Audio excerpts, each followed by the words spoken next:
মানে জনতার ভিড়। এই জনতার ভিড়ের মধ্যে কিছু এই ধরনের এই তোলাবাজ কথা শুনছি, এই মালটাল খেয়েছে, বিভিন্ন রাজধানী আজকে দোকানে স্কিম, ও দোকানে স্কিম, ওকে টাকা দাও, একে টাকা দাও, এরকম ধরনের আর কি ব্যাপার।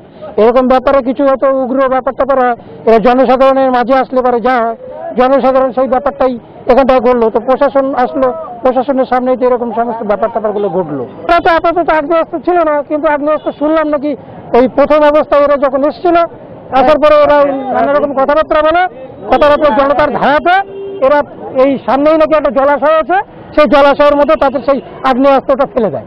হ্যাঁ, জনতা তো মারধর করেছে, প্রশাসনকে এখানে খবর, এখানকার সাধারণ মানুষগুলো প্রশাসনকে খবর দিয়েছে, প্রশাসন এসেছে, প্রশাসন এসে এদেরকে বাঁচানোর জন্য যথেষ্ট চেষ্টা করছে, সাধারণ মানুষগুলো প্রশাসনের হাতে তুলে দেওয়ার জন্য আপ্রাণ চেষ্টা করছে।